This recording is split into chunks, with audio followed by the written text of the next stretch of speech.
성경 말씀 히브리서 12장입니다. 히브리서 12장 22절 말씀에서부터 24절 말씀까지 봉독하겠습니다. 히브리서 12장 22절입니다. 그러나 너희는 시온산의 산과 살아계신 하나님의 도시 곧 하늘에 있는 예루살렘과 무수한 천사들의 무리와 총회와 하늘에 기록된 처음 난 자들의 교회와 모든 것의 심판자 되시는 하나님과 완전하게 된 의인들의 영들과 새 언약의 중재자이신 예수님과 아벨의 피보다 더 나은 것들을 말하는 피, 곧 뿌리는 피에 이르렀느니라. 24절 말씀까지 말씀을 읽었습니다. 잠깐 다시 한번 기도드리겠습니다. 주님, 오늘 또 히브리서 12장 22절에서 24절에 성령의 감동으로 기록된 말씀을 읽었습니다. 저희들에게 하늘에 속한 신비를 열어주시고 이 말씀을 통해서 우리 자신들을 점검하고 또 우리 자신들을 확인하며 주님이 기뻐하는 바를 순종하고 사는 것이 무엇인가를 알도록 우리의 마음 눈을 열어주시고 또 말씀을 들을 때에 우리의 귀를 열어주셔서 이 거룩한 말씀이 마음에 새겨지고 이 거룩한 말씀의 능력에 붙잡혀서 주님이 원하는 신실하고 충성된 사람으로 우리 남은 일생을 살도록 이끌어 주시옵소서. 이 부족한 자의 입을 통해서 주님을 나타내려 할 때에 저는 감추어 주시고 주님만 기름 부음 속에서 이 말씀의 확고한 진리의 놀라운 실제가 우리 가운데 통과되도록 이끄시옵소서. 우리 주 예수 그리스도의 이름으로 기도드렸습니다. 아멘. 제가 지금 이 히브리서 12장 22절과 24절에 걸친 성경 단계를요, 지금 7번째 지금 성경 본문을 읽었습니다. 오늘은요, 23절에 총회와 하늘에 기록된 처음 난 자들의 교회와 모든 것의 심판자 되시는 하나님과 완전하게 된 의인들의 영들과 23절 말씀에서 상반절에 지난 주일날 하늘에 기록된 처음 난 자들의 교회에 대해서 말씀을 드렸고, 오늘은 제일 말미에 있는 완전하게 된 의인들의 영들과, 여기에서 완전하게 된 의인들에 관련된 말씀을 함께 생각해 보려고 일주간 동안 기도로 이 말씀을 놓고 씨름을 했습니다. 우리들은 모두가 다 죄인들입니다. 이 세상에 어느 누구도 하나님 보실 때 의인이 한 사람도 없습니다. 다 죄인들입니다. 그런데 이 죄인들이 어떻게 의인이 될 수 있는가? 죄인이 의인 되는 길은 딱 한 가지 길밖에 없습니다. 이렇게 기록되어 있는 말씀을 상기시킵니다. 로마서 5장 18절에 아담 한 사람 통해서 모든 사람이 죄인 된 것 같이 예수 그리스도를 통해서 모든 사람이 의인이 되리라. 그래서요, 이 생태적인 육신 안에 머물러 그대로 살면 아무리 의로운 일을 많이 해도 역시 그는 죄인입니다. 그런데 예수 그리스도 안으로만 들어가면 이 죄인이 의인이 되는 겁니다. 그래서 이제 그에 대한 세부적인 얘기를 성경적으로 한번 조명을 해보기 위해서 로마서 5장 말씀 18절과 19절을 보겠습니다. 로마서 5장입니다. 처음 나오신 분들이나 이 죄인이었던 자기가 아직 나는 의인이 못 되었다고 느끼는 사람은 이 말씀을 통해서 아하, 하나님이 나를 이미 의인 되게 해 놓으셨구나, 여기에 눈을 뜰 수만 있다면 얼마나 행복할까요? 5장 18절입니다. 그러므로 한 사람의 범죄로 말미암아 심판이 모든 사람에게 임하여 정죄에 이른 것 같이 한 사람의 의로 말미암아 이 거저 주시는 선물이 모든 사람에게 임하여 생명의 칭의에 이르렀나니. 에덴 동산에서 아담이 범죄한 순간부터 아담 안에 있는 모든 인류는 정죄를 받게 되고 심판에 이르게 되고 하나님 앞에 설 수 없는 운명이 되어버린 겁니다. 그런데 놀랍게도 마지막 아담으로 오신 예수 그리스도께서 한 사람의 의를, 예수 그리스도의 의를 통해서 모든 사람에게 생명의 칭의에 이르, 생명의 칭의라는 말은요, 생명을 줄 뿐만 아니라 의롭다고 봐주시는 이 축복을 결정했다, 그런 뜻입니다. 19절, 그래서 한 사람의 불순종으로 말미암아 많은 사람이 죄인이 된 것 같이 한 사람의 순종으로 말미암아 많은 사람이 의로운 자가 되리라. 여기에 의로운 자라는 말은 다른 성경에서는 의인이라고 되어 있습니다. 의인이 된다. 그러니까 아담 한 사람이 불순종함으로 모든 인류는 죄 가운데 빠지게 되었고 죄로 인해서 멸망할 수밖에 없는 이 인간들을 마지막 아담으로 오신 예수님이 순종을 통해서 그 아담의 운명을 다 바꿔버리고 아담의 운명을 다 끝내버리고 우리를 예수 그리스도 안에서 의로운 자가 되게 하셨다. 이게 이제 놀라운 첫 단계의 하나님과의 만남, 예수 그리스도를 통해서 하나님을 발견함으로써 우리 불행한 죄인들이 의인되는 길은 예수님을 통해서만이 가능하구나 하고 이걸 눈을 뜨게 되는 것입니다. 근데 이제 오늘은요, 이 얘기를 이어서 굉장히 중요한 문제를요, 오늘 기록된 히브리서 12장 23절에 완전하게 된 의인들, 완전하게 된 의인들 그러면요, 뒤집어 놓고 보면요, 불완전하게 된 의인들도 있다, 그런 뜻입니다. 그리고 완전하게 된 의인은 어떤 의인이고 불완전한 의인은 어떤 의인들인가에 대해서 성경을 통해서 규명을 해보고 싶습니다. 저는 히브리서 12장 2절을 놓고 기도하다가 우리 믿음의 창시자요 완성자이신 예수님을 바라보자 그랬습니다. 믿음의 창시자라는 말은 믿음의 출발, 믿음의 모든 것의 계시, 믿음을 열어주시는 분이 예수님이고 믿음을 끝마침, 끝마금, 결론을 내리고 완성을 시키는 분도 예수님이다. 그래서 우리 믿음이 구원을 받게 하는 것이 아니라 예수 믿음 안으로 들어가고 예수 믿음을 통해서 첫 번째는 창시의 믿음이고 마지막에는 완성의 믿음인데 이 완성의 믿음과 창시의 믿음 사이에는 하나의 조건이 걸려 있습니다. 저는 이제 이 조건을 간결하게 표시하면요, 이렇게 설명드릴 수 있습니다. 모든 인간들이 예수님이 십자가를 지실 때 인류의 모든 죄들을 다 담당했습니다. 그래서 요한복음 1장 29절에 이튿날 요한이 예수께서 자기에게 나아오심을 보고 가로되 보라 세상 죄들을 제거하는 하나님의 어린 양이로다. 세상의 모든 죄들을요 예수의 피로서 다 깨끗하게 해버렸습니다. 그래서 죄들의 해결은 그의 피로서 깨끗하게 했기 때문에 예수님이 깨끗하게 해놓은 그 진리의 눈만 뜨면 우리는 깨끗함을 얻게 되는 겁니다. 왜? 그분이 청산했기 때문에, 그분이 대속물로 자기를 지불하고 우리의 죽음을 대신했기 때문에 대속주로 오신 예수님을 발견하면 죄들이 깨끗이 끝납니다. 그런데 이제 여러분과 제가 공통적으로 느꼈던 수십 년 동안의 갈등이 뭐였냐면요, 죄들은 깨끗게 됐는데 왜 내 속에 죄는 들어앉아 있지? 내 속에 죄, 내 안에 있는 꿈틀거리는 이 증오, 욕심, 시기심, 말로 다 못할 여러 가지 교만, 이런 것들이 내 속에 남아있는 걸 느끼는 거예요. 이게 죄뿌리예요.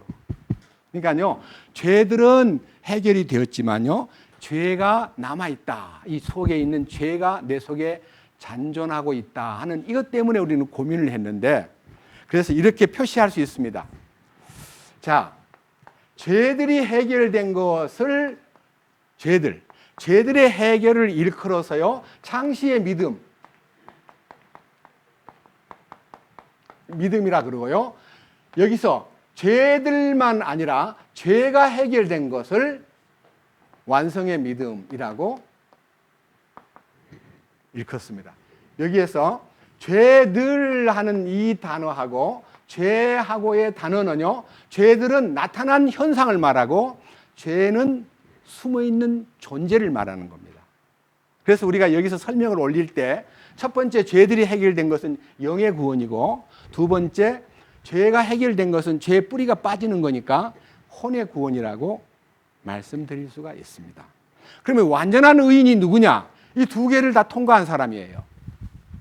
이 두 개, 죄들도 해결되고 죄도 해결된 사람이 완전한 믿음에 들어선 사람이고, 죄들은 해결이 되었는데 속에 들어있는 죄가 해결 안 된 사람, 불완전한 의인이에요. 저는요, 이 부분을 놓고 기도하면서 성경 안에 많은 부분이 보였습니다. 어떤 부분이 보였느냐? 이 창시의 믿음과, 이 창시의 믿음이라는 것은요, 첫 번째 이 창시의 믿음을 소유한 사람이 절대 지옥은 안 갑니다. 그런데 만약 이 완성의 믿음 안으로 들어오지 않고 죄가 뿌리 뽑히지 아니한, 이 죄가 해결되지 아니한 사람은 상급에서 제외됩니다. 상급, 보상에서 제외됩니다. 이거를 여러분들이 바로 알면요, 하나님은 우리를 통해서 무엇을 나타내고자 하느냐 하는 문제가 굉장히 큰 숙제가 되는 것입니다. 자, 마태복음 5장 48절 기억합니까? 그러므로 내 아버지의 완전하심 같이 너희도 완전하라.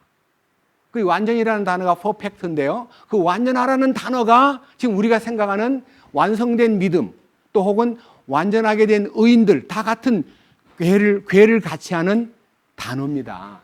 그러니까 내 아버지가 완전하니 너희들도 완전하라는 명령을 우리가 받았습니다. 근데 완전해지기 위해서 노력하고 힘쓰고 기도하고 금식하고, 그 완전하게 되는 방법이 아닙니다. 어떻게 하면 완전해질 수 있느냐는 문제는요, 큰 숙제이긴 하나 성경에는 해답이 있습니다. 그 해답을 여러분과 제가 오늘 발견하고 나면, 와, 나도 완전한 의인들 속에 들어왔구나 하고 감사할 수 있고요, 내가 만약 그런 이론은 알고 있지만 내 속에 이루어진 사실이 없을 때 오는 고민이 매우 큰 숙제입니다. 믿음의 조상 그러면 누구죠? 아브라함 맞죠? 그럼 믿음의 조상이 왜 아브라함이냐면, 아브라함을 통해서 주님이 보여준 믿음의 모든 프로세스가 다 아브라함 안에 있는 거예요. 아브라함도 불완전한 사람이에요. 아브라함도 하나님의 약속을 이루기 위해서 하갈이라는 정말 원치 않는 여자를 하나 얻어가지고 이스마엘을 낳음으로 가정에 불화가 생기고, 아브라함도 불완전한 사람이에요. 그 불완전한 행동을 많이 했어요. 흉년이 들어서 애굽에 내려갔다가 애굽에서 너무너무 와이프가 이쁘니까요, 그 왕이 묻기를 누구냐 하니까 마이 와이프 그래야 되는데 내 누이 동생이에요 이렇게 해가지고 자기 와이프를 뺏길 뻔했어요. 하나님이 안 도와줬으면요, 하나님이 그 여자에게 계획이 있었기 때문에 여자를 보호하고 왕을 꾸짖어가지고, 야, 그 사람 아브라함의 아내야, 손대지 마, 이렇게 하나님이 계시를 해가지고요, 나중에 아브라함 앞에 왜 와이프를 동생이라 그래가지고 나 어젯밤에 참 아주 혼났어요, 왜 거짓말했어요, 이렇게 아브라함도 육신이 있기 때문에 부족한 부분들이 노출되기도 했어요. 그런데 하나님의 명령이 어느 날 떨어졌어요. 창세기 17장 1절을 보겠습니다. 참 놀라운 얘기입니다. 이것은 우리에게 내린 명령과도 똑같은 명령입니다. 창세기 17장 1절입니다.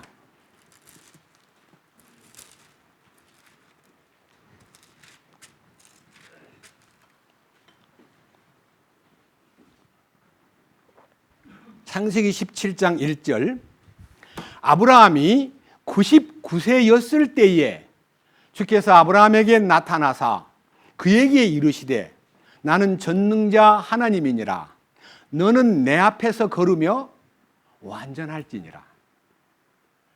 아브라함이 지금 99살 때가 언제냐 그러면요, 75살 때 하나님의 약속을 받기를 네 아들을 하늘의 별처럼 땅의 모래처럼 많이 주마 그랬는데 애가 안 생기는 거예요. 사랑하는 사라의 아내의 몸에서 애가 임신이 안 되는 뿐만 아니라 경도가 끊어졌어요. 그러니까 이제 아내가 하는 말이, 여보 나는 경도도 끊어지고 애기 낳을 가망이 없는데 하나님이 아들을 준다는데 당신이 지금 더 늙기 전에 아들을 하나 만들어야 되는 거 아니요? 그래가지고 하녀인 하가를 아브라함의 품에다 넣어줘가지고 아기를 만들었어요. 그게 바로 16장의 사건이에요. 보세요. 16장 15절. 하갈이 아브라함에게 아들을 낳음에 아브라함이 하갈이 낳은 자가 아들의 이름을 이스마엘이라 하니라. 하갈이 아브라함에게 이스마엘을 낳았을 때에 아브라함은 몇 살 때였어요? 그러면요, 하나님과 아브라함 사이에 86살 때 이스마엘을 낳고 99살 때 나타났으면 13년 동안 공백 기간이에요. 하나님 침묵했어요. 아브라함하고 대화를 안 했어요. 하나님이 쉽게 말하면 내 약속을 안 믿고 왜 저렇게 마음대로 하지? 하나님이 13년 동안 아브라함에게 침묵했다는 말은요, 대화가 끊어져 버린 거예요. 맞아요, 안 맞아요? 이거 그렇게 되어 있잖아요. 86세 때 이스마엘을 낳고 99세 때 주님 나타나셔가지고 너는 내 앞에서 완전하라. 완전을 요구하는 거예요. 그래서 거기 따르는 조치가 할례를 받은 거예요. 할례. 이 할례가 완전해지는 길입니다. 여러분 할례 받으셨습니까? 네? 말을 못하네.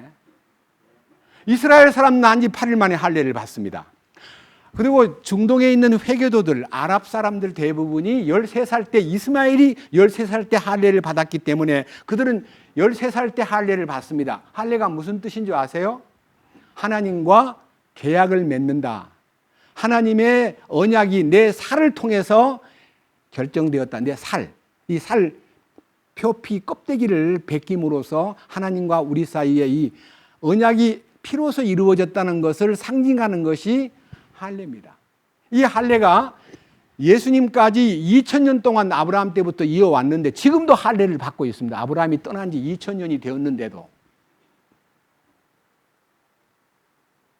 아브라함이 떠난 지 4000년이 되었는데도, 죄송합니다. 지금도 유대인들은 할례 받은 민족이라는 자긍심을 갖고 있습니다. 그런데 우리는요, 성경에서 할례가 육신적 할례가 아니라 이면적 할례가 참 할례며, 할례는 마음에 받으라 하는 말씀이 로마서 2장에 딱 할례의 규정이 나와 있습니다. 할례는 마음의 할례가 중요하다 하는 이 마음의 할례가 아브라함을 완전케 만드는 하나님의 계획이었습니다. 골로새로 가겠습니다. 자, 신약 성경 이제는 골로새서, 에베소 바로 앞에 골로새, 에베소서 뒤에입니다. 빌립보, 그 다음에 골로새서 2장.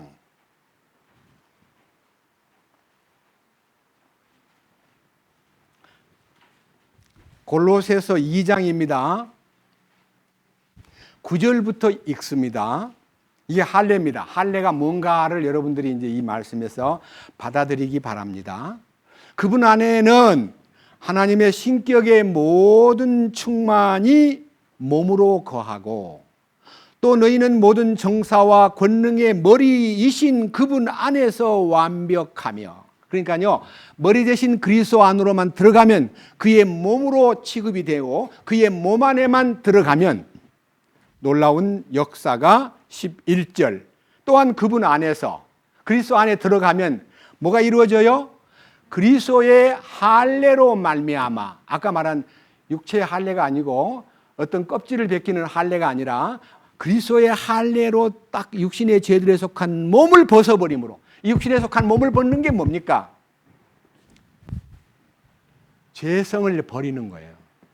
죄들을 씻는 것은 보혈로 씻지만 죄 자체를 씻는 것은요, 십자가에 연합이 돼야 돼요. 그게 그리스도의 할례예요. 그리스도의 할례를 통해서 죄들에 속한 육신을 벗어버림으로 손으로 하지 아니한 할례로 할례를 받으라 그랬습니까? 받을 것이라 그랬습니까? 받았어요. 나도 죽었구나. 나도 그리스도 안에서 이 육신이라는 것을 지니고 있는 육신 속에 이 영을 둘러싸고 있는 껍데기인 혼을 벗겨버렸구나. 나는 옛사람이 죽었구나. 그것을 인식하는 순간에 12절이 일어나요. 그 마음의 할례가 딱 발견되면 그 다음에 어디로 가요? 장례식장으로 가지요. 내가 죽었으니까. 장례식장이 어디예요? 침례예요, 침례. 여기 있잖아요. 너희가 침례 안에서 그분과 함께 묻혔고, 장례식이잖아요. 그 다음에 그분을 죽은 자들로부터 살리신 하나님의 활동에 대한 믿음을 통해 침례 안에서 또한 그분과 함께 어떻게 됐어요? 일어난 게 뭐예요? 부활이잖아요. 그래서 자기가 죽었다는 걸 발견하는 것이 죄의 해결이고, 자기가 죽었다는 것을 깨닫는 것이 믿음의 완성이고, 자기가 죽었다는 것을 깨닫는 순간이 이제는 내가 산 것이 아니오 내 안에 그리스도가 사시느니라 하는 이 놀라운 발견이 바로 완성된 믿음, 완전한 믿음을 가진 사람의 길이다 이 말입니다. 자, 한번 여러분에게 물어보겠습니다. 아브라함의 믿음의 완성은 어디에서 보여집니까? 창세기 22장에 있어요. 창세기 22장. 한번 더 가보세요. 창세기 22장. 창세기 22장은 제가 다 읽을 수는 없고 설명을 올리겠습니다. 하나님이 약속대로 아들을 100살 때, 그러니까 너는 내 앞에서 완전할지니라 하고 99살 때 할례를 받고요. 100살 때 이삭을 얻게 된 거예요. 100살 때 얻은 이삭이 막 너무너무 놀라운 선물이었어요. 그렇기 때문에 90살이 된 사라의 몸에서 아들이 생긴 것이 막 기적이잖아요. 할머니가 경도가 끊어진 할머니가 어떻게 애를 낳아요. 그런데 거기서 어린애가 생긴 거예요. 그게 하나님의 기적의 자녀예요. 아브라함은 그 아들을 놓고 이제 너무너무 사랑스러워가지고 그 아들을 보고 아주 기쁨을 느끼고 있는데 그 아들이 30이 넘었어요. 아직 장가를 안 갈 때예요. 정확하게 33살 때예요. 하나님이 아브라함아, 네 아들 독자 이삭을 내가 정한 산 모리아 산에 가서 번제물로 내게 바쳐라. 하나님은 역사 속에서 한 번도 사람을 제물로 삼으란 적이 없어요. 사람이 죄를 지으면 죄를 지은 사람이 죽어야 되는데 이 죽는 것을 불쌍히 여겨서 짐승을 죽이게, 대신 양을 죽이게 하고 염소를 죽이게 하고 소를 죽이게 했지 사람을 죽이는 법이 없었어요. 근데 어떻게 하나님은 아브라함에게 짐승을 바쳐라 그러질 않고 네 아들을 바쳐라 하는 거예요. 그 아브라함이 너무 충격을 받았을 것 같아요. 근데 아브라함은 하나님 말씀을 아무 저항 없이 새벽 일찍 일어나가지고 그 명령을 받은 날 새벽에요. 그 다음날 새벽에 이 아들을 데리고 모리아산으로 가는 거예요. 근데요, 너무 놀라운 얘기는요, 모리아산에 도착할 때까지 사흘이 걸렸어요. 자기 집에서 떠나가지고. 그 사흘 길이 아브라함에게는 죽음의 길이었어요. 아들은 아무것도 몰라요. 아버지만 아는 비밀. 아내도 몰라요. 말을 안 했기 때문에. 하나님이 명령한 그 명령을 홀로 지고 사흘 길을 걷는 동안에 그 길이 죽음의 길이었다 이거예요. 한번 보세요. 창세기 22장 3절. 아브라함이 아침에 일찍 일어나 나귀의 안장을 얹고 자기와 함께한 자기 청년들 가운데 2명과 자기 아들 이삭을 데리고 번제 헌물에 쓸 나무를 쪼개어 가지고 일어나 하나님께서 자기에게 말씀해 주신 곳으로 갔더라. 그때에 셋째 날에 아브라함이 눈을 들어 그곳을 멀리서 바라보니라. 셋째 날. 그러니까 셋째 날에 이 아브라함이 그 장소 하나님이 정하신 모리아산에 도착한 거예요. 그러니까 사흘 동안 가는 동안에요, 아브라함은 죽음의 길을 걸은 거예요. 그리고 그 아들을 제단에 바치려고 할 때에 천사가 나타나가지고 손을 아브라함아 손대지 마라. 그래서 뒤돌아보니까 이봐라, 그 숲속에 뿔에 걸린 양이 한 마리 있지? 그걸로 대신 바쳐라는 명령을 받고요. 자, 여기 10절부터 봅니다. 자기 손을 내밀어 칼을 잡고 자기 아들을 죽이려 하더니 주의 천사가 하늘로부터 그를 불러 이르되 아브라함아 하므로 그가 이르되 내가 여기 있나이다 하매 그가 이르되 내 손을 그 아이에게 대지 말라. 너는 아무 일도 그에게 하지 말라. 네가 내 아들 네 유일한 아들을 내게 아끼지 아니하였으므로 네가 하나님을 두려워하는 줄 내가 이제 아노라 하니라. 아브라함이 눈을 들어 살펴보니 보라, 뿔이 덤불에 걸린 순양 한 마리가 자기 뒤에 있으므로 아브라함이 가서 그 순양을 가져다가 자기 아들을 대신하여 번제 헌물로 드렸더라. 아들 죽였어요, 안 죽였어요? 예? 아들을 죽이지 않았잖아요. 근데 죽은 거나 다름없잖아요. 그죠?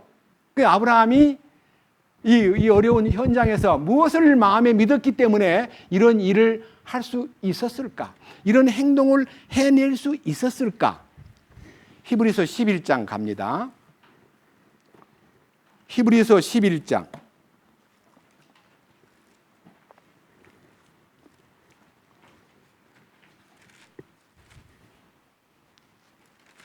17절입니다. 342페이지. 히브리서 11장 17절. 믿음으로 아브라함은 시험을 받을 때에 이삭을 바쳤으니 곧 약속들을 받은 그가 자기의 독생자를 바쳤느니라. 이 아들에 관하여는 그분께서 전에 아들을 바치라고 명령하기 전에 말씀하시기를 이삭 안에서 내 씨가 부름을 받으리라 하셨느니라. 하나님께서 심지어 죽은 자들로부터 능히 그를 일으키실 줄로 생각하였으므로 또한 그는 죽은 자들로부터 그를 모형으로 받았느니라. 하나님이 약속하기를 네 아들 이삭을 통해서 세상에 많은 씨를 번성케 하고 하늘의 별처럼 땅의 모래처럼 번성케 하마. 약속을 한 하나님이 계시기 때문에 내가 내 아들을 바쳐서 죽여도 하나님이 그 아들을 도로 살려낼 거야. 그런 하나님이시지. 이렇게 부활을 믿은 거예요. 아들을 바쳐서 불태워 죽여도 도로 살려낼 거다 하고 믿었어요. 그러니까 믿음이 있기 때문에 그 아들을 아무런 저항 없이 바쳤다는 것입니다. 그것이 무엇입니까? 완전케 된 겁니다. 부활의 믿음이 완전한 믿음이에요. 조금 더 넘겨서 야고보서 2장으로 갑니다. 5장만 넘기면, 넉 장만 넘기면 야고보서 2장이 있습니다. 2장 21절입니다. 야고보서 2장 21절. 우리 조상 아브라함이 자기 아들 이삭을 제단 위에 드릴 때에 행위로 의롭게 되지 아니하였느냐. 네가 보거니와 믿음이 그의 행함과 함께 일하고 그의 행위와 함께 일하고 행위로 믿음이 어떻게 됐다고요? 완전하게 되지 아니하였느냐. 행위로 완전하게 된 것이 뭡니까? 그 행위가 어디서 왔습니까? 아브라함의 의지입니까? 아브라함의 믿음입니까? 네. 하나님의 말씀이 이미 그 아들을 바치라고 명령 내리기 전에 아들과 세운 언약이 있기 때문에 이 언약을 이루실 하나님은 전능자이시고 하나님이 자기 일을 하기 위해서는 내가 제물로 바쳐도 도로 살려낼 거다 하고 믿었기 때문에 거기서 행위가 나온 거예요. 말씀을 믿는 믿음이 행위를 만들어낸 거예요. 그것이 바로 완전한 믿음이에요. 자, 이런 배경을 염두에다 두고 이 완전한 믿음에 대해서 우리 주님이 완전케 하는 데 대한 프로세스, 계획이 선포되었는데 누가복음 13장으로 한번 가보겠습니다. 누가복음 13장은요. 신약 성경 112페이지입니다. 114페이지. 자, 114페이지 누가복음 13장 31절에서 33절까지 예수님은 어떻게 모든 구원받은 사람을 완전하게 하느냐, 완전하게 만드는 이 역사를 당신이 예언을 했습니다. 자, 누가복음 13장 31절에 같은 날 바리새인들 중에 어떤 자들이 와서 그분께 이르되 나가서 여기를 떠나소서 헤롯이 당신을 죽이려 하나이다. 그러니까요, 헤롯 왕의 음모, 예수를 죽이려고 하는 음모를 이 바리새인들 중에 몇 사람이 알고는요, 야, 예수님 어떻게 보면 참 불쌍해. 너무 핍박받고 무시당하고 세상에 우리들도 그를 좀 귀히 여기지 않았는데 이거라도 알려줘야지. 헤롯이요, 예수는 당신을 죽이려고 그럽니다. 빨리 피하세요. 예루살렘을 떠나야 됩니다. 도망가세요 하고 이제 통보를 해준 거예요. 그러면 예수님이 고맙소 하고 도망갈 줄 알았는데 예수님이 뭐라고 하시냐 하면요, 들어보세요. 그분께서 그들에게 이르시되 너희는 가서 저 헤롯에게, 저 여우에, 그 헤롯을 보고 여우라 그랬어요. 저 여우에게 이르기를 보라, 오늘과 내일 내가 마귀들을 내쫓고 치료하다가 어떻게 돼요? 셋째 날에 완전하게 되리라 하라. 셋째 날에 완전하게 되리라 하라. 예수님은 셋째 날에 완성하겠다는 거예요. 완전하게 된다는 말의 뜻은요, 끝낸다, 완성한다, 모든 것을 끝마금을 한다, 그런 뜻입니다. 뭐라 그랬어요? 33절. 그럼에도 불구하고 오늘과 내일과 모레는 내가 반드시 걸어야 하리니. 어디로? 예루살렘으로. 예루살렘으로. 대언자가 예루살렘 밖에서 죽을 수 없느니라. 예수님이 예루살렘 밖에서 죽을 수 없다. 나는 헤롯을 피하여 도망갈 수가 없다. 나는 죽어야 된다. 난 죽으러 간다. 그러나 사흘 후에, 내가 죽고 사흘 후에 모든 것이 완전해진다. 이제 이 주님의 완전해짐에 대한 예언이요, 십자가를 지기 전에 자신의 입으로 셋째 날에 완전하게 되리라 말씀하셨습니다. 히브리서 넘겨가지고요, 또 이제 예수님이 하신 일에 대한 완전하게 된 이 배경을 우리가 좀 더 가까이 한번 접근해 보겠습니다. 히브리서 10장으로 갑니다. 10장.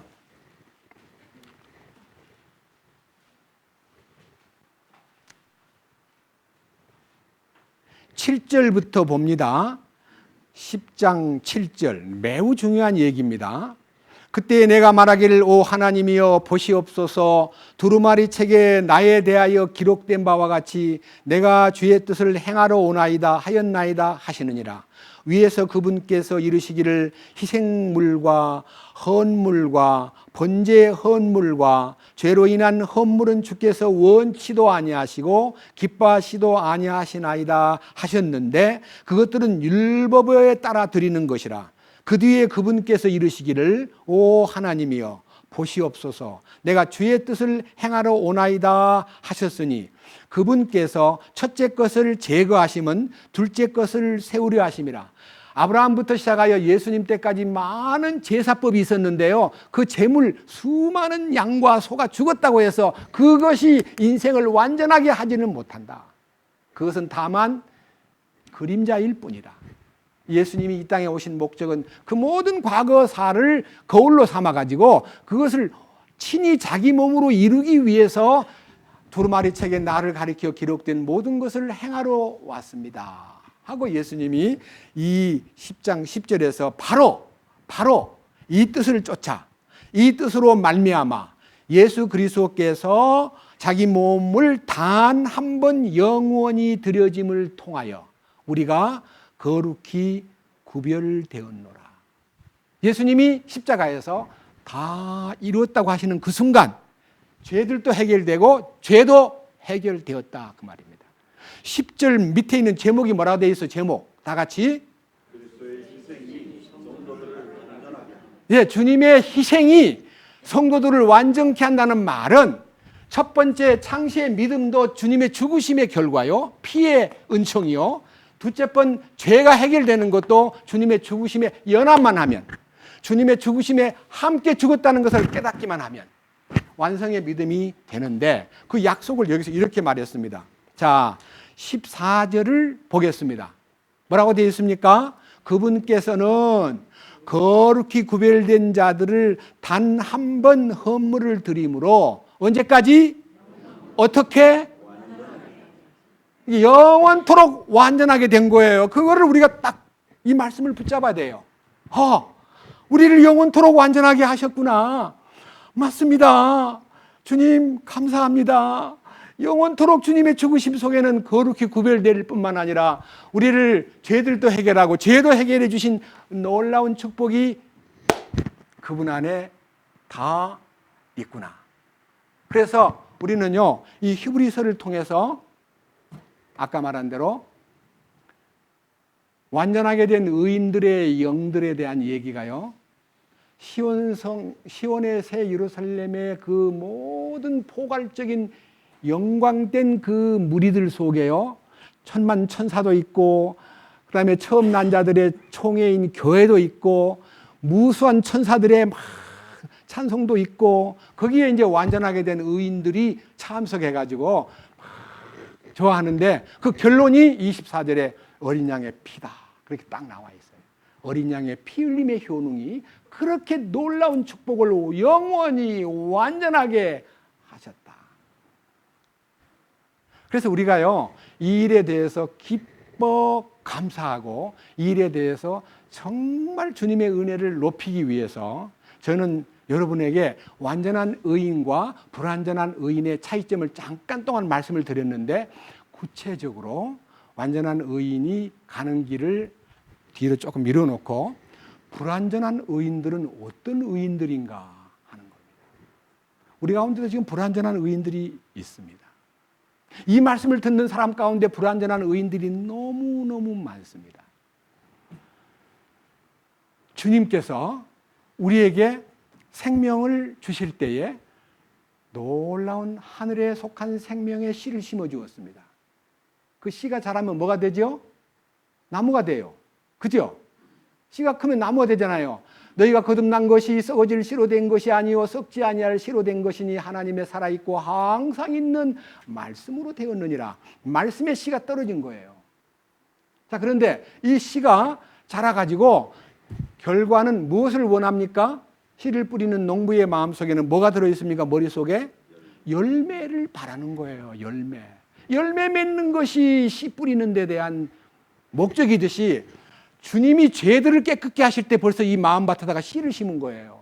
그것이 의의 열매를 맺게 하려고. 이 의의 열매를 맺는 사람이 완전한 의인이고요, 열매를 못 맺고 그냥 중간에서 도중에 쓰러지거나 열매가 없는 나무는 저주를 받는 거예요. 누가복음 8장 봅니다. 놀라운 얘기입니다. 누가복음 8장. 우리가 알고 있는 성경이지만요, 이럴 때 적용을 시켜보면요, 굉장히 큰 의미로 다가오는 것입니다. 누가복음 8장.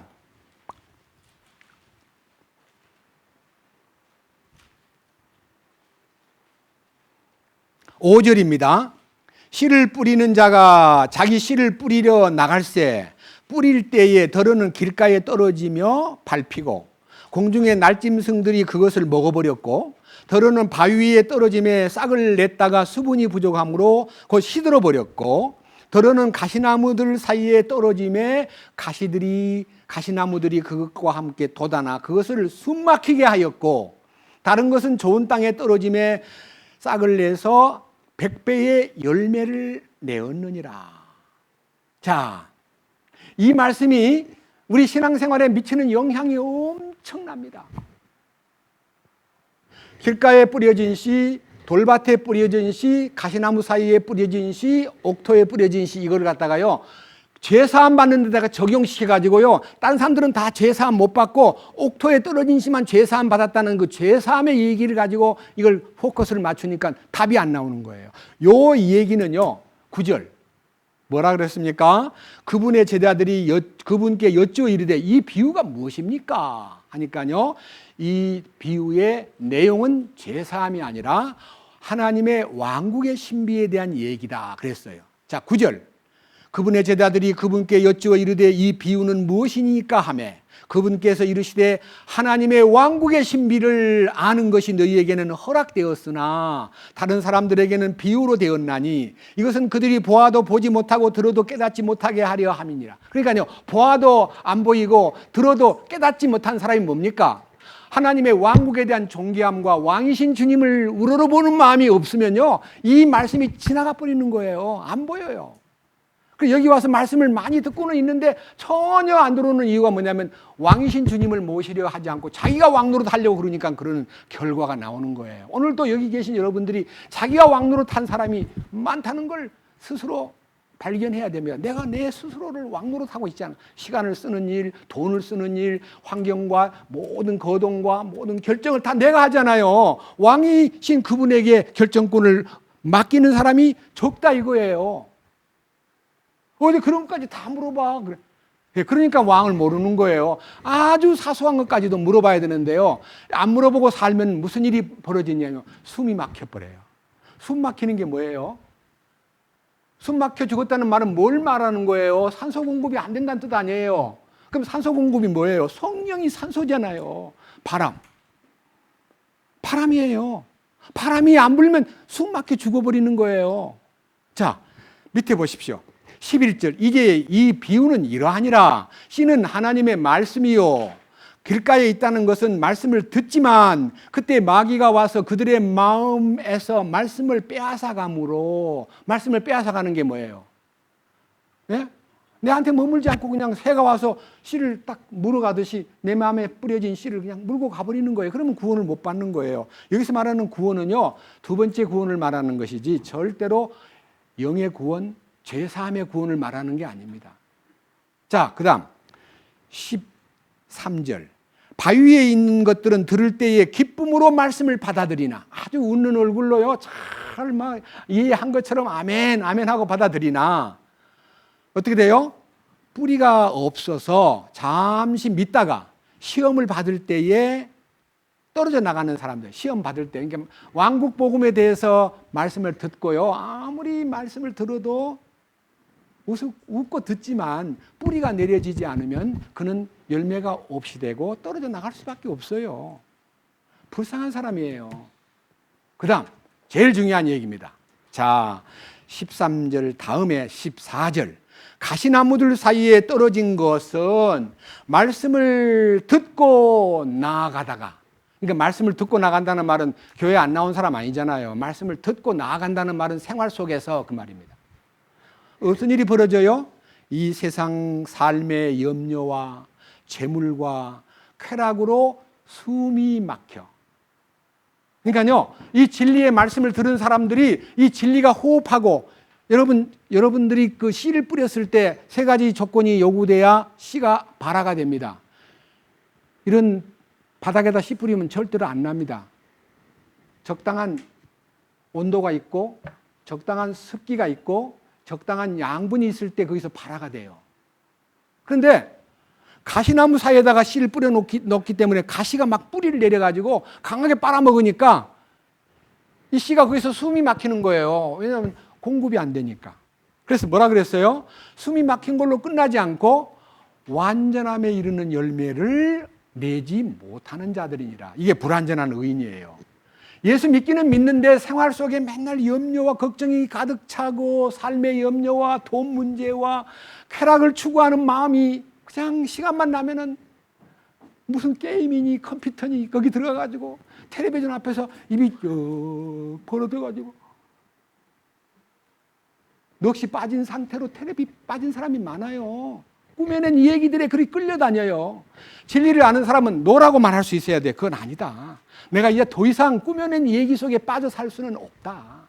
내가 어떻게 주님을 향하는 마음이 있는데 내가 이렇게 세상의 작은 쾌락과 재물과 염려 속에서 허덕이고 살 수가 있는가? 그 다음 뭐라 그랬어요? 15절. 그러나 좋은 땅에 있다는 것은 말씀을 듣고 정직하고 선한 마음 속에 그것을 간직하여 인내로 뭐를 맺어요? 열매를 내는 자들이니라. 열매를 내는 것이 완전한 의인입니다. 예? 이것은 죄사함의 복음을 얘기한 것이 아니라 왕국 복음에 대한 왕이신 주님과의 관계성을 얘기하는 겁니다. 제가 이것을요 확실하게 여러분 앞에 예언의 말씀을 통해서 이 열매 맺는 것에 대한 얘기를 말씀해서 올리겠습니다. 이사야 32장으로 갑니다. 구약 성경 이사야 32장.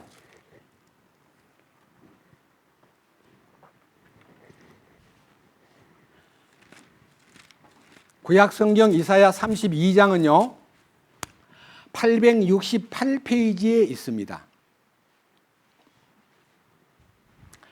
1절입니다. 자, 자세히 보십시오. 완전한 의인이 가는 길입니다. 제목이 뭐지요?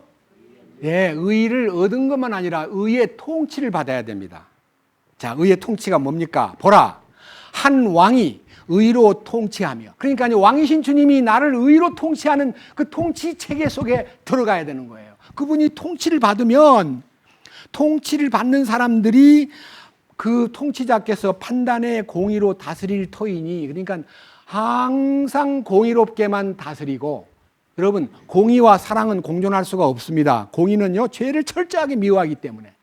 근데 사랑은 죄인을 철저하게 사랑하니까 요 두 개가 공존하기가 어려운데 주님이 오셔가지고 죄인을 위해서 죄값을 치르고 죽으심으로 공의를 완성하고 그 다음에 죄 안에서 허덕이는 인생을 살리기 위해서 그분이 살아나셔가지고 인간을 사랑했습니다. 그러니까 공의와 사랑이 완전히 이루어진 장소가 십자가입니다. 딴 데서는 불가능한 일입니다. 자, 이제 여기에서 그로 인해서 2절 몇 가지가 변화가 생기는데 한 사람이 그런 의의 통치를 받는 사람이 바람을 피해 숨는 것 같이 되고 바람을 피해 숨는다는 말은요 바람을 부는 것이 뭡니까? 태풍이나 그런 폭풍이 아니라요 세상의 엄청난 풍조 세상 풍조에 밀려가지고 항상 쫓겨다니는 그 풍조에 밀려다니는 생활을 안 하고요 피할 곳이 있는 거예요. 나 피할 곳, 이 세상의 풍조를 피하여 주님 품에서 쉼을 얻는 곳, 바람을 피하여 숨는 곳, 폭우를 피한 은밀한 곳, 그것이 지성소입니다. 막 심판의 폭우가 떨어져도요 지성소 안에만 들어가면 노아 방주 안에만 있으면 그 비를 맞지 않습니다. 그 다음에 메마른 곳에 물 있는 강, 어떤 환경과 어떤 인간적인 어려움이 있어도요 항상 성령이 흐름이 있고 풍성한 공급이 있기 때문에 메마른 곳에 물이 있는 강, 그 다음에 지친 땅에 큰 바위의 그늘.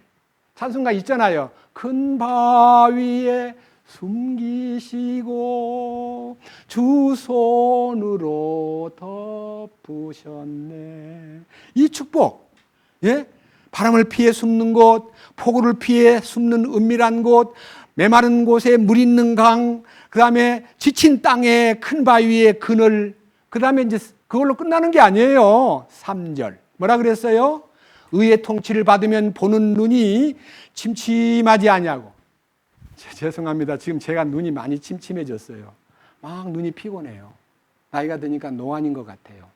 백내장으로 인해서 한쪽 눈을 수술했어요. 아직은 수술 안 받은 눈이 있어요. 그래서 침침해요. 그런데요, 영안은 어둡지 않습니다. 네 보는 자들의 눈이 침침하지 아니하고 듣는 자들의 귀가 뭐 한다고요? 잘 듣고요. 경청 잘 듣고 잘 들리고 그 말이에요. 귀가 잘 들리고 경솔한 자들의 마음이 지식을 깨닫고 옛날에는 경솔해서 말만 함부로 하고 남을 꼬집고 비판하고 그러던 말이요. 통제가 됨으로써 의의 통치를 받음으로써 이 경솔한 내 마음이 지식을 깨닫고 그 다음 말 더듬던 사람이 어떻게 해요? 말 더듬이가 말을 분명히 한다는 말 뭐예요? 가만히 보면요 세상 얘기하라면 막 엄청 잘하던데 간증하라 그러면 나는 못해요. 나는 못해요. 그래요 안 그래요? 여기요 말을 더듬는 사람이 이 은혜의 주님을 말하라 그러면 말을 더듬 하던 사람이 우리 저 손녀딸 지아가요 지금 4학년인데 할아버지 그 앞에 서면 사람들이 다 쳐다보니까 안 떨려요? 어떻게 그 많은 말을 저는 5분도 말을 못하고 벌벌 떨리던데 할아버지 참 대단해요. 그래서 참 하나님이 도와주셔서 그런단다. 믿은 그때가 오기를 원한다. 지금 앞에 나서서 노래도 못 부른대요. 근데 여기요 말 더듬는 자들의 혀가 말을 분명히 한다는 말은요 감정이 탁 터지는 거예요. 이 놀라운 변화가요 있는데 자, 여기에 대한 얘기를 다 볼 수는 없고요. 15절로 전진합니다. 32장 15절. 마침내 그분께서 높은 곳으로부터 영을 우리에게 부어주시리니. 그러기 결과가 뭐냐? 의의 통치를 받는 사람은 성령의 공급이 있다. 성령님의 손길이 임한다. 성령님의 임재가 있다. 그로 인하여 어떻게 돼요? 광야 같은 내 마음에 열매가 많이 맺는 밭이 되고 광야가 밭이 되는 거예요. 광야가 아무것도 없는 황량한 광야가 밭이 되어서 뭐가 돼요? 열매를 많이 맺는 밭이 되고 열매를 많이 맺던 밭은 숲으로 변하리라. 숲으로. 그러니까 풍성한 열매를 맺는 숲이 이루어진다는 것입니다. 이 교회예요.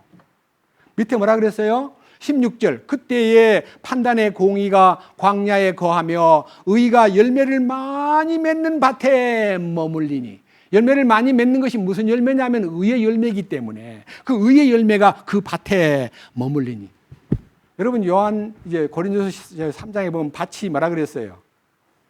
고린도서 마태복음 13장에 밭은 세상이요 그랬잖아요. 예, 우리가 세상에 살지만 주님을 이 안에다 심었기 때문에 이 세상의 황량한 환경에서도 나는 의의 열매를 맺을 수 있는 놀라운 축복을 소유했다. 그 다음에 그 의가 맺어지면 17절 다 같이 유심히 보면서 들으십시오. 의의 일은, 의가 무슨 일을 하느냐?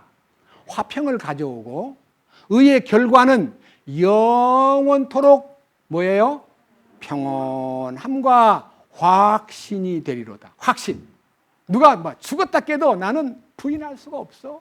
나는 주님 안에서 완전해졌어. 이 말을 할 수 있어야 되는데 내가 하던 교회 와서는 완전한 것 같이 앉았다가 집에 가면 완전하지 않은 것이 나타나니까 내가 왜 이러지? 아, 주님이 완전하게 했다는데 내가 왜 이 모양이지? 그러니까 확신이 없는 거예요. 왜? 열매가 없기 때문에. 의의 열매를 맺는 삶이 되는 것이 무엇이냐? 어떻게 된 거냐?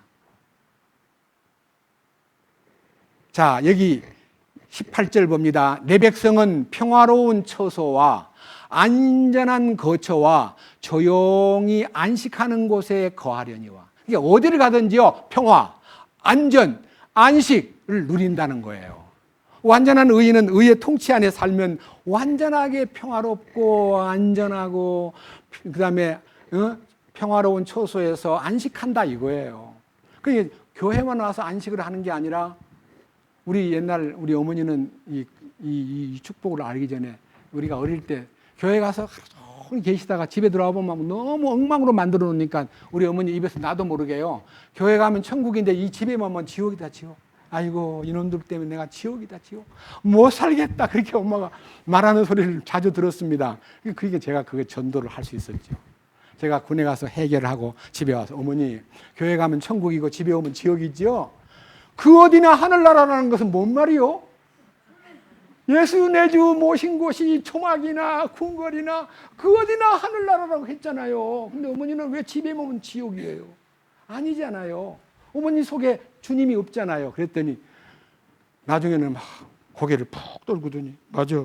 어머니 그 마음 가지고 기도하지 마세요. 하나님이 안 들어줘요. 어머니 그 마음 가지고 찬송 부르면 하나님이 싫어해요. 그리고 찬송 부를 자격이 없어요. 내 영혼이 은총 입어 중한 죄짐 벗고 보니 그 어디나 하늘나라 그것이 실제가 돼야 돼요. 어머니 가짜 어머니 지금 가짜예요. 그리고 우리 어머니 입에서 지성이면 감천이지. 지성이면 감천이란 말은 성경에는 없어요. 인간이 너무 지성을 기울이면 하나님이 싫어해요. 이 백성이 입술로는 나를 존경하나 내 마음이 내게서 멀도다. 사람의 계명으로 교훈을 삼아 가르치니 나를 헛되이 경배하는도다. 어머니 그거 아니거든요. 그래가지고 어머니를 길을 막 죽여놓더니요. 찬송도 안 부르고 기도도 안 하고 우리 어머니가 우울증에 걸려가지고요. 고개를 푹 숙이고 계시는 거를 다른 교인들이 보고 하는 말 아들이 왔다 가더니 엄마가 우울증에 빠져가지고 찬송도 안 부르고 신방도 안 갈라 그러고 기도도 안 한다 그러고 제가요 4월 달에 와가지고 휴가 와가지고 어머니를 골탕을 먹여놓고 5월 달에 휴가 제대를 해가지고요 어머니 모시고 경상남도 남해 금산이라는 곳이 있는 내산 기도원에 가서 일주일 동안 같이 기도하면서 우리 어머니를 주님이 이루어 놓으신 축복, 주님이 완전케 해놓으신 이 사실을 알게 해줌으로써요. 그때까지 글을 모르던 무학자 우리 어머니가요. 성경을 읽기 시작했습니다. 놀라운 기적이 일어나더라고요. 창세기 1장 1절부터 몇 절만 공부를 가르쳤는데 엄마 하는 말이 야 창세기 1장 몇 절 읽으니까 딴 것도 다 읽어지네? 참 희한하다. 창세기 1장 1절에서부터 몇 절 읽으면 그 글이 다 나오잖아요. 그러니까 딴 데도 다 읽어지는 거예요.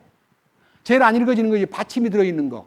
조금 어렵게 느껴지는데 마음속에서 주님을 사랑하는 마음이 있을 때에 글도 눈이 열리고 입도 트이고 찬송도 트이고 기도 잘하고 영광스러운 왕국 복음을 깨닫고 가셨기 때문에 참 감사하게 생각합니다. 여러분 왜 제가 이 말씀을 올리느냐? 이사야 61장을 잠깐 또 한번 보겠습니다. 이사야 61장에 가보면요 이런 말씀이 있습니다.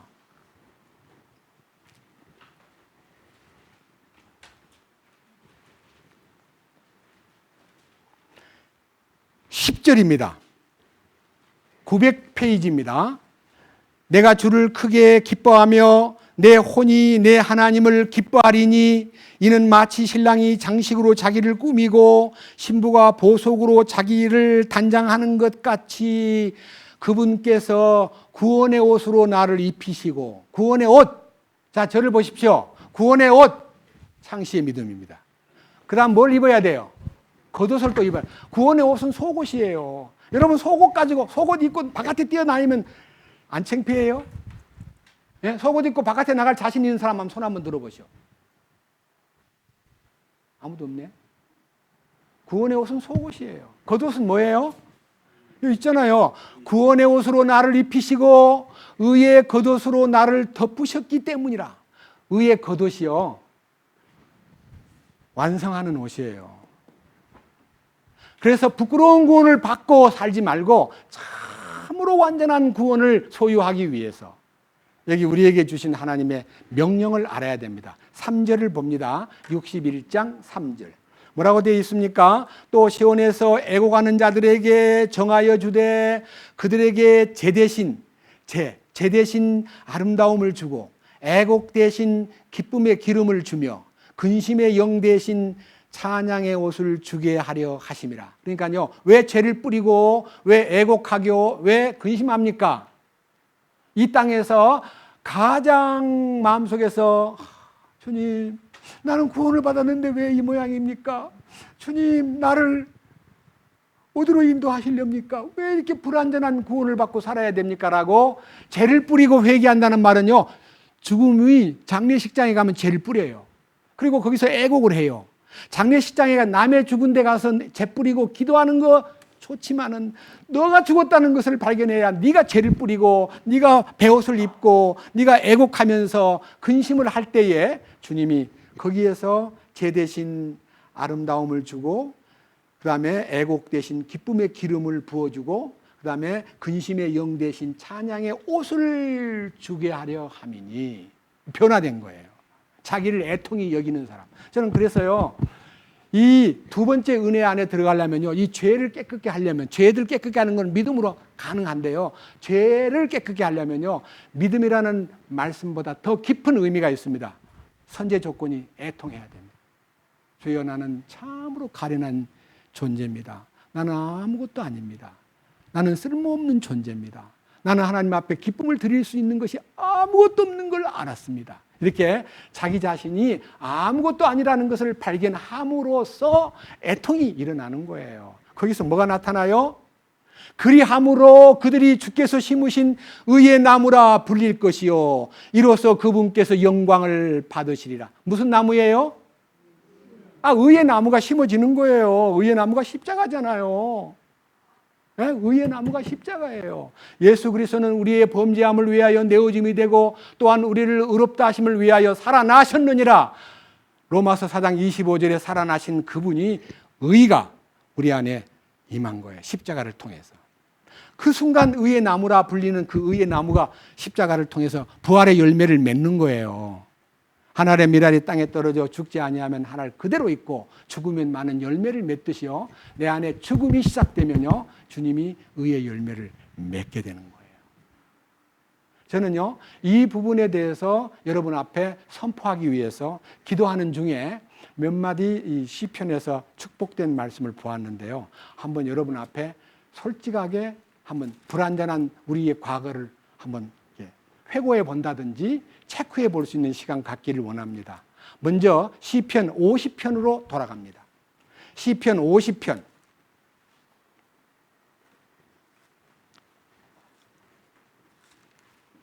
구약성경 시편 50편은요 721페이지입니다. 721페이지.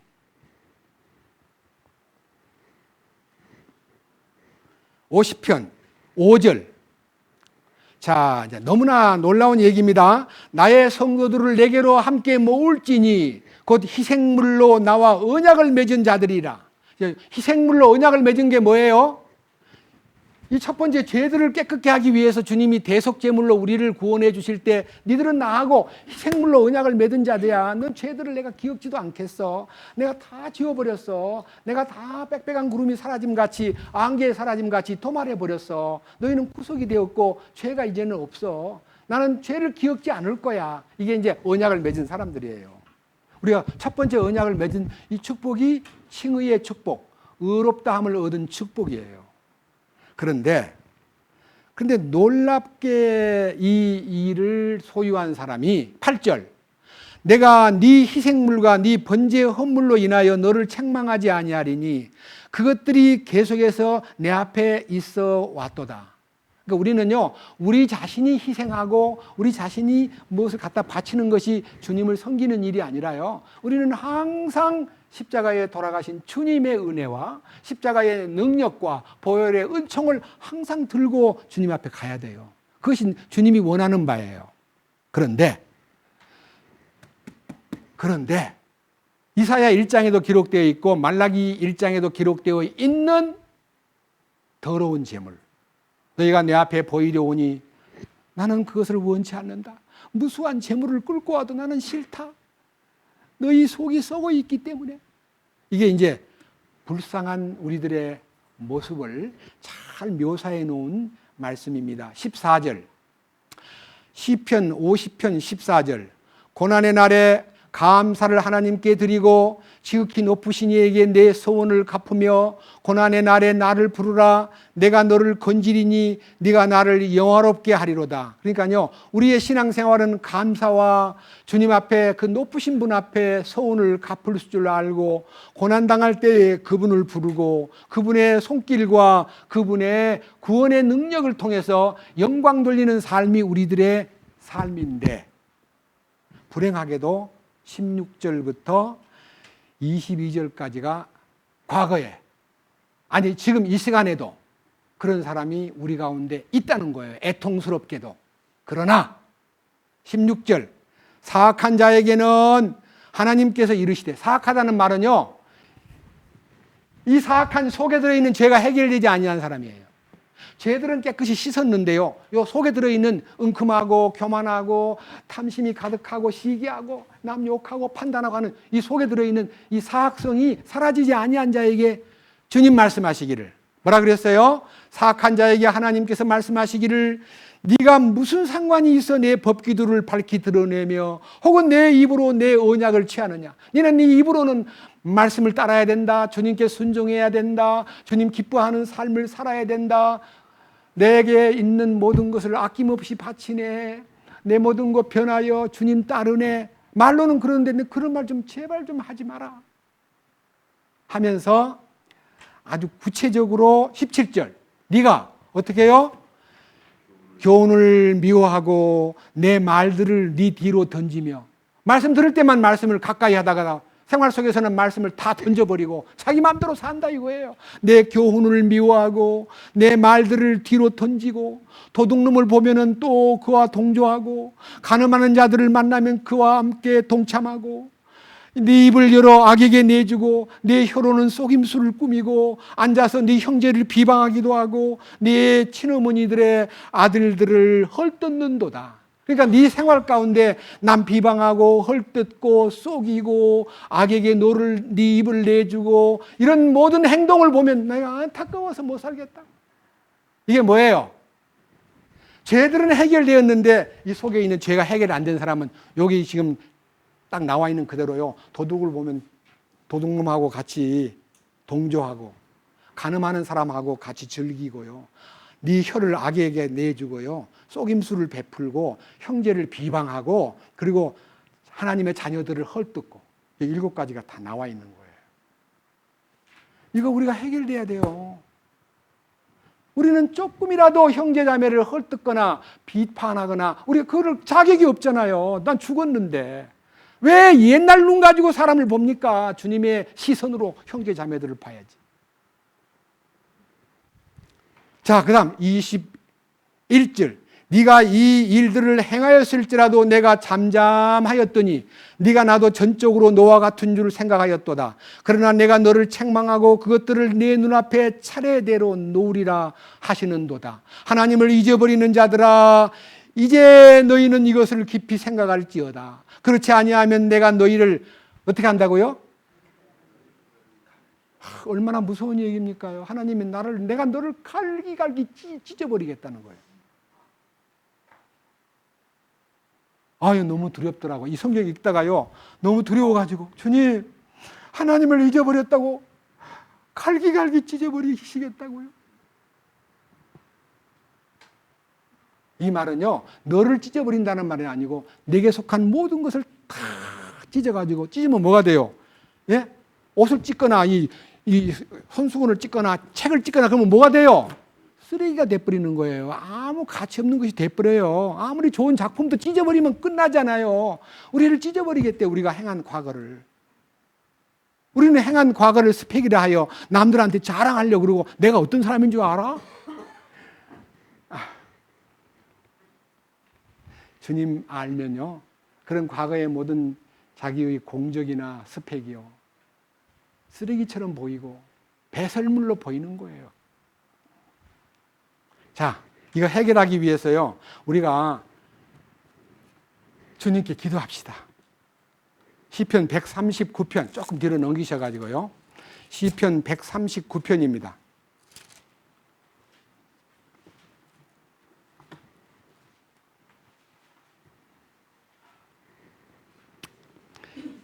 (780페이지입니다) 시편 139편 16절입니다. 주의 눈이 아직 불완전한 나의 실체를 보셨으며 계속해서 형성된 나의 모든 지체들이 주의 책에 기록되되 그것들 중에 아직 하나도 존재하지 않았을 때에 기록되었나이다. 그러니까요, 하나님은 우리가 나기 전에 우리를 다 보고 계셔요. 우리는 우리에게 시간 속에 있기 때문에 과거가 있고 현재가 있고 미래가 있지만, 우리는 과거는 조금 희미하게 보이는데 미래는 절대로 안 보여요. 우리 현재만 봐요. 근데 주님은 영원한 분이기 때문에 우리의 과거, 현재, 미래를 동시에 보고 계셔요. 우리 나기도 전에 다 보고 계셔요. 그래서 십자가에서 피 흘리실 때 우리를 자기 생명책에다 다 등록을 시켜놓은 거예요. 우리가 나기도 전에. 근데 우리가 얼마나 불완전한 존재냐. 주여, 나는 불완전한 나의 실체를 주님이 보셨지요. 나는 불완전합니다. 이 불완전한 자기 실체를 인정해야만 주님의 완전하심이 나타날 텐데, 불행하게도 우리는 우리의 불완전한 입에 대한 것만 관리하고, 이 입에 나머지는 관리를 잘 안 해요. 내 입 앞에 파수꾼을 세우소서, 내 입술의 문을 지켜주소서, 요 입만 지켜달라 그래요. 그러면 속에는 어떻게 해요? 141편 여기 3절, 141편 3절. 오 주여, 내 입 앞에 파수꾼을 세우시고 내 입술의 문을 지키소서. 자기 입술만 좀 어떻게 좀 해주시오. 내 입에 파수꾼을 세워주세요. 이렇게만 기도하고 3절에 머물러 있는 사람이 많은데요, 내려가야 돼요. 더 내 마음이 악한 일 쪽으로 기울어 불법을 행하는 자들과 함께 사악한 일들을 행하지 말게 하소서. 또 내가 그들의 마시는 음식을 먹지 말게 하소서. 뭔 말인지 아세요? 죄짓게 만드는 사람들이요, 한탕 낸다 그러면 막 쫓아가서 얻어먹고 막, 야 오늘 저녁에 모이는데 재밌게, 야 뭐 해놨으니까 올래? 그러면요, 안 가고 싶어도 그거 먹으러 가요. 그래서 가가지고 뭐 해요? 농담하고 막 쓸데없는 수다를 떨고 그러고 오잖아요. 그러면 기분 좋다 그래요. 말씀 안에서 우리가 주여, 악한 일 쪽으로 내가 기울어지지 않고 불법을 행하는 자들과 함께 사악한 일들을 행하지 않도록 나를 좀 도와주세요.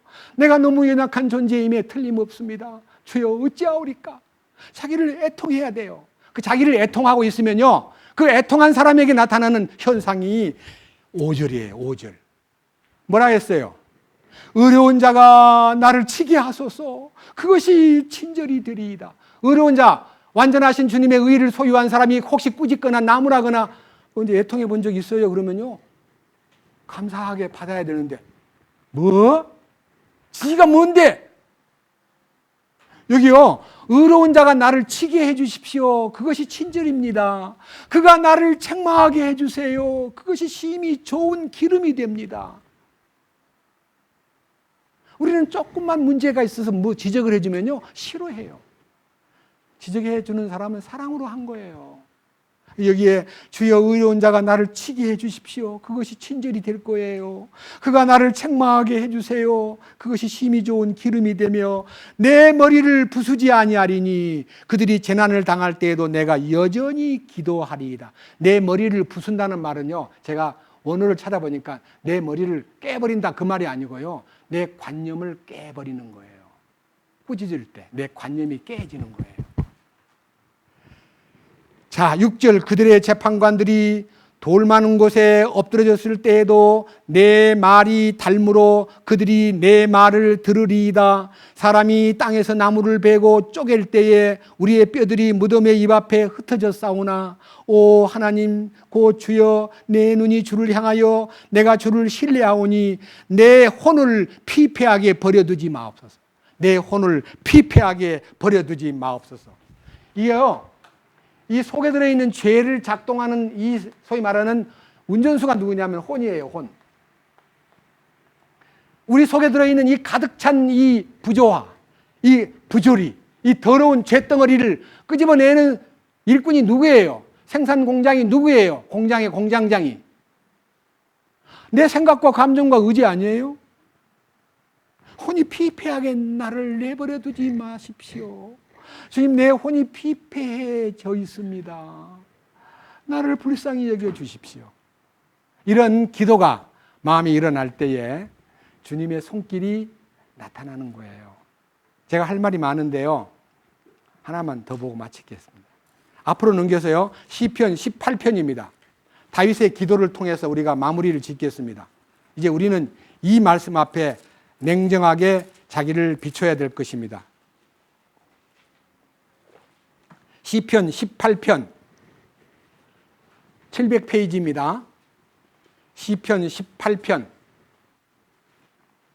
30절 하나님으로 말하건대 그분의 길은 완전하고 주의 말씀은 정죄되었나니 그분은 자신을 신뢰하는 모든 자에게 방패가 되시는도다.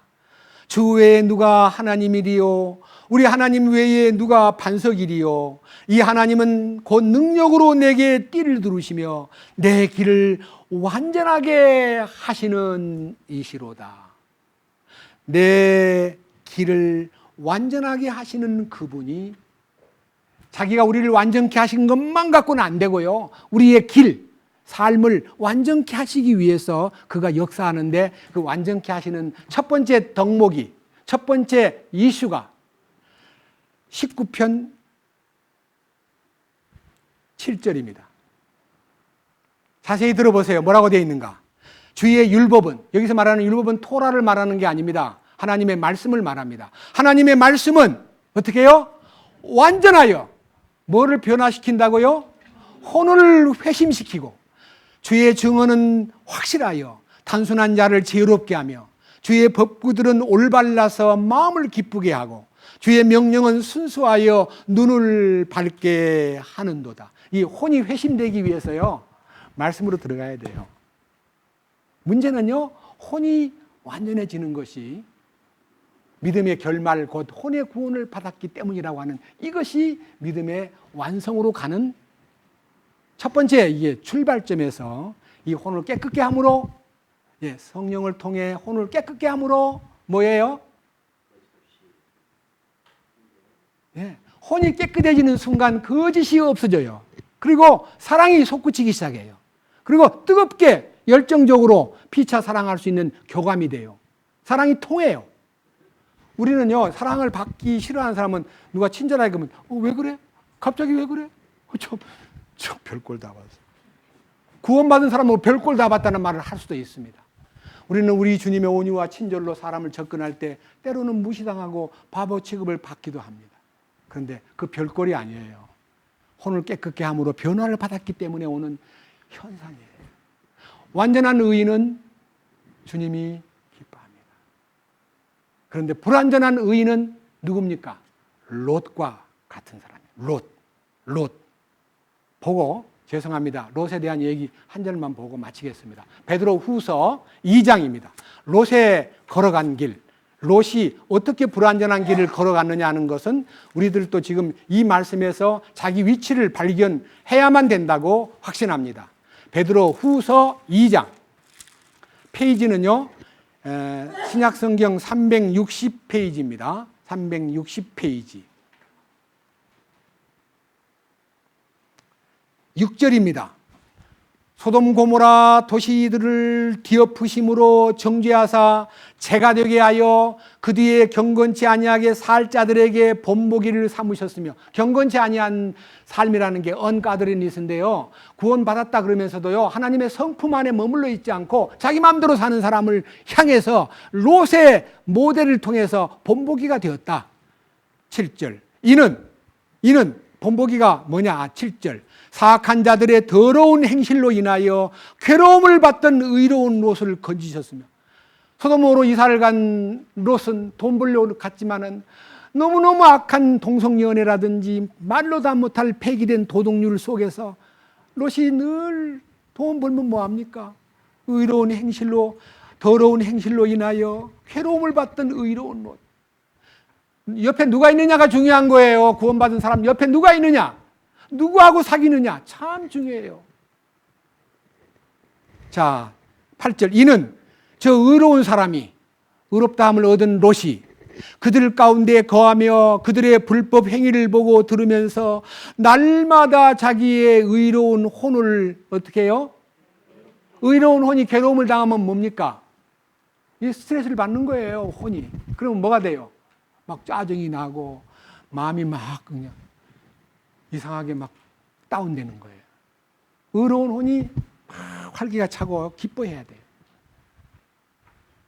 그래서 이 롯과 같은 사람으로 살면 불완전한 의인의 걸음이고, 아브라함같이 살면 완전한 의인으로서 주님이 기뻐하는 길이라는 것을 명심하고, 우리 모두가 다 아브라함이 걸어간 부활의 길을, 롯처럼 소돔에 빠져가지고 더러운 행실에 항상 괴로움을 받고 이 의로운 사람이 그들 가운데 불법 행위를 날마다 보고 들음으로 의로운 혼이 상처를 입는 그런 생활을 아니하시기를 주님의 이름으로 간절히 부탁합니다.